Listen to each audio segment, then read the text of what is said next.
Hello everyone, कैसे हो। देखो, आज अपना चैप्टर है भिन्न और परिमेय संख्या। भिन्न और परिमेय संख्या। सबसे पहले जानेंगे भिन्न। ठीक है, भिन्न क्या होती है।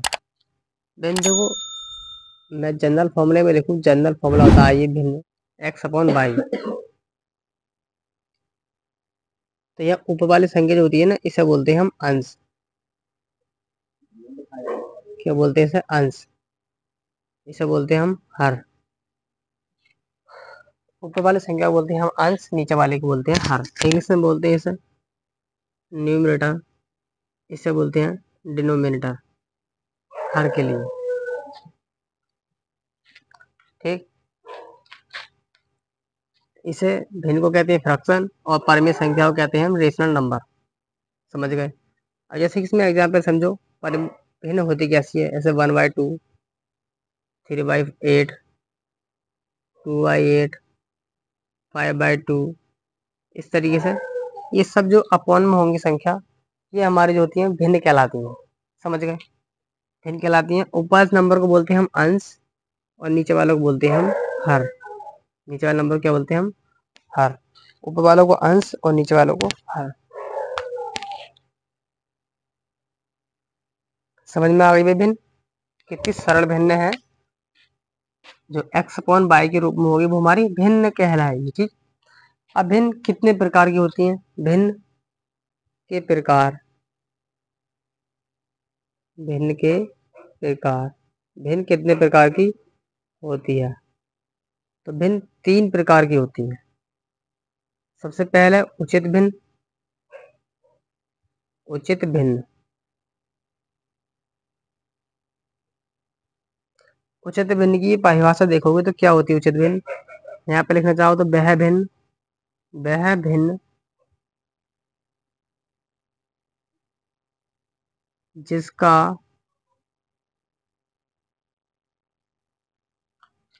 हर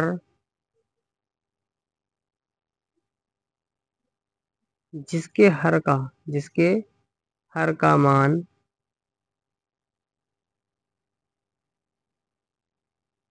अंश से बड़ा हो। अंश से बड़ा हो उचित भिन्न कहलाती है। हर कैसा हो? बड़ा हो। इसका एग्जाम्पल देख लो एक, किस तरीके की होती है ये। जैसे कि -2/5 है और 3/4 है। अंश छोटा हो, हर बड़ा हो। ठीक। जैसे कि 2/9 हो गई और 1/5 हो गई, 1/2 हो गया। इस तरीके से तुम और भी भिन्न लिख सकते हो अपनी यहाँ पर आदि। समझ गए। ये बात समझ में आ गई उचित भिन्न। अब इसके बाद दूसरे नंबर पर आती है विषम भिन्न। कौन सी भिन्न? विषम भिन्न। विषम भिन्न इसका उल्टा है। उचित भिन्न का उल्टा है विषम भिन्न। इसमें क्या चीज थी? हर का मान अंश से बड़ा है। इसमें क्या है? वह भिन्न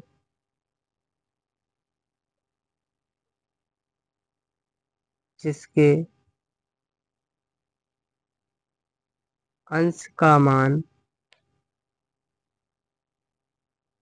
हर से बड़ा हो। अंश का मान हर से बड़ा हो। जैसे कि एग्जाम्पल से फटाफट समझ जाओगे। 8/3 है, 15/4 है, 16/5 है। ठीक। 9/2 है। इस तरीके से कैसी हो? अंश बड़े हों, हर छोटे हों, तो हमारी वो विषम भिन्न कहलाएगी। कैसी भिन्न? विषम भिन्न। ठीक। इसकी शॉर्ट ले लो किसी को करना हो तो। ठीक। या मेरे हाथ के हाथ हैंड टू हैंड लिखते चला करो, जिससे कोई दिक्कत ना हो। अगली आती है, थर्ड नंबर पर आती है इसके बाद मिश्र भिन्न। मिश्र भिन्न। मिश्र भिन्न कैसी है? जो सही के रूप में लिखी जाती है। समझ रहे हो? मिश्र भिन्न की परिभाषा जो सही के रूप में लिखी जाती है मिश्र भिन्न कहलाती हैं। अगर परिभाषा लिखोगे तो परिभाषा क्या बनाओगे इसकी? मिश्र भिन्न इस तरीके की होती है, जैसे कि इसका एग्जाम्पल समझ जाओ।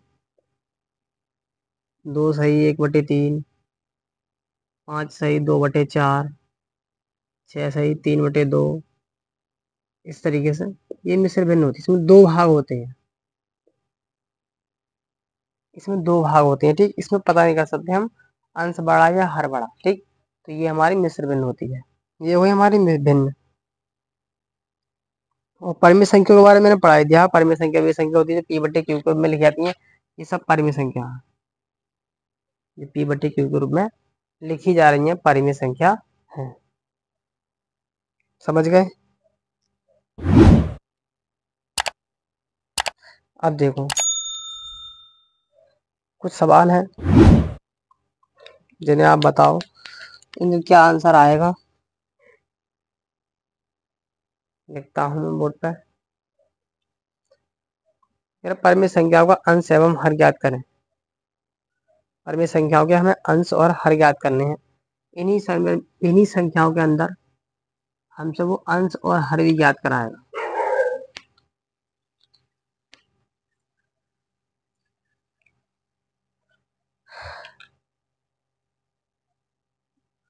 अंश एवं हर के मान हमें बताने हैं।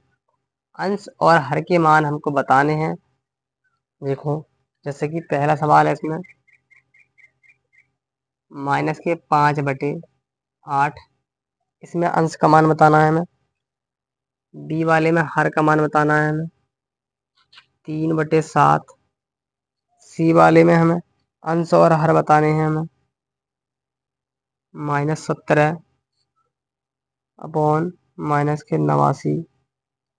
और डी वाले में 17/-28। इन्हीं से समझ जाओगे हमें अंश और हर के मान बताने हैं। अंश कितना है और हर कितना है।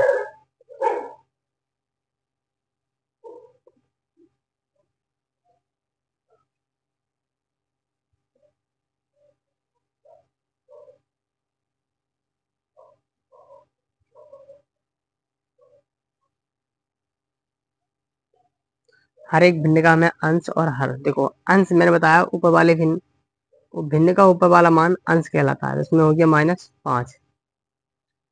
हर अपॉन वाला इसका अंश 3, इसका हर 7, इसका अंश -17 और हर -89, इसका अंश 17 और इसका हर -28। अंश और हर वाली बात समझ में आ गई होगी। अब आप मुझे इसका बताओ कि अंश और हर कितना होगा। x/y x+1, इसका अंश और हर बताओ। इसका अंश और हर तुम्हें बताना है, ठीक। कमेंट में जल्दी से बताओ। इसके बाद मैं आगे चलता हूँ। आगे आते हैं अपने सवाल। परिमित संख्या पहचाननी है हमें। परिमित संख्या मैंने बता दी, परिमित संख्या क्या होती है। परिमित संख्या का पहचान करनी हो परिमित संख्या की, तो परिमित संख्या वो संख्या होती हैं जो p/q के रूप में लिखी जाती है। क्या? p/q के रूप में लिखी जाती है। यहाँ पर q का मान कभी भी डज नॉट 0 नहीं होता है, ठीक। जैसे कि -15/18 है। पहला सवाल है 15/18, 15/-18, क्या ये परिमित संख्या है? तो है, ठीक। दूसरे नंबर पर है 0। 0 क्या परिमित संख्या है? नहीं, मगर बना सकते हैं। देखो इसके अपन में एक मान लो q का मान 0 नहीं है, चाहे p का मान 0 हो जाए, मगर q का मान 0 नहीं होना चाहिए, तो आपके q का मान 1 है। तो 0 भी हमारी क्या संख्या है? 0 भी हमारी परिमित संख्या होगी। और अगर 0/0 आ जाए तब, अरे 0/0 आ जाएगा तब 0 से 0 भाग करोगे तब भी तो परिमित संख्या हो जाएगी। मगर अगर इससे हम बनाओगे तब बनेगी ये। इस टाइम अगर डायरेक्टली से ऐसे बताना हो कि परिमित संख्या है क्या नहीं है, तो ये परिमित संख्या नहीं हुई, तो इसमें q का मान 0 बताइए।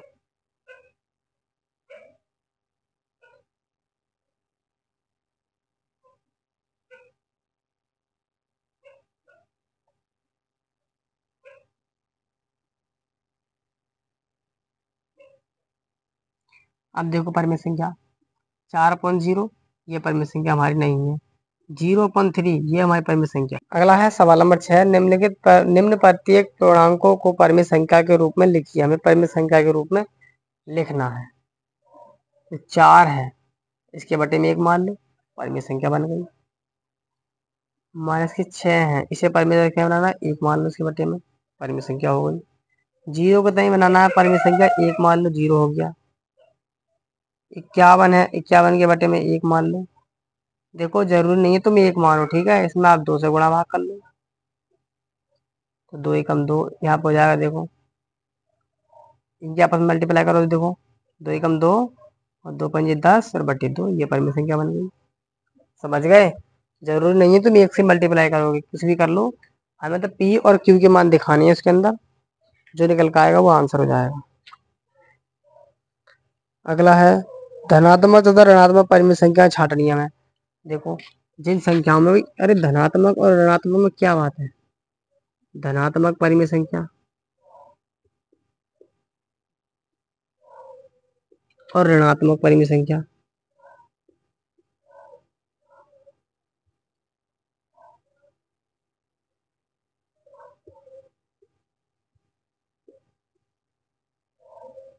तो धनात्मक परिमेय संख्या क्या होंगी भाई, धनात्मक का मतलब है पॉजिटिव और ऋणात्मक का मतलब है नेगेटिव। जैसे कि 4/3 धनात्मक परिमेय संख्या हो गई, 2/5 धनात्मक परिमेय संख्या हो गई। अगर इन्हीं के आगे मैं माइनस का साइन लगा दूं तो ये ऋणात्मक हो गई, चाहे नीचे लगाओ चाहे ऊपर लगाओ, होगी ये ऋणात्मक ही। कैसी होगी ये? ऋणात्मक। तो भाई इसमें ऋणात्मक और धनात्मक छांटनी है हमें। अगले सवाल में कह रहा है धनात्मक एवं ऋणात्मक परिमेय संख्या को छाटिए, तो जो जिसके आगे माइनस साइन लगाया है वो ऋणात्मक होगी, इसके आगे जो क्या कोई चिन्ह नहीं है वो फिर धनात्मक होगी हमारी। छाट के लिख दो सब। ठीक। अगला है निम्न में समतुल्य 4 परिमेय संख्या ज्ञात कीजिए। अब देखो 4 परिमेय संख्या ज्ञात करने का मतलब है अगर किसी नंबर के बीच के परिमेय संख्या पूछेगा, जैसे पूछे वो 1 और 3 के बीच, तो भाई 1 और 3 के बीच में परिमेय संख्या बहुत सारी हो सकती है। ठीक, अनंत हो सकती है, हम ज्ञात नहीं कर सकते, मगर कुछ भी ज्ञात हो सकती हैं। अगर वो कितनी गिनती कराया काउंटिंग में तब हम कर सकते हैं। उसने बोला हमसे कि 5 परिमेय संख्या निकालो, 5 कितनी है, 5 परिमेय संख्या निकालने वालो r+s बटे 2, है ना, या फिर x+y/2। इस वाले फॉर्मूले से लगा लो, दोनों को जोड़ो, 1+3/2 कितने हो गए, 4/2, 2 से भाग करोगे 2 दूनी 4, तो एक तो परिमेय संख्या 2 निकल कर आ गई। ठीक, अब 3+2/2 5/2 हो जाएगी। ठीक, अब 2+5/2 इस साइड करोगे 2 दूनी 4 और 5 9, 9/4, ऐसा कर चलते रहोगे, बहुत सारी परिमेय संख्या हमारी निकल के आएंगी। कम से कम इसे 5 याद करने, जितनी भी याद करने का आएगा हम उतनी याद करके दिखा देंगे। समझ गए?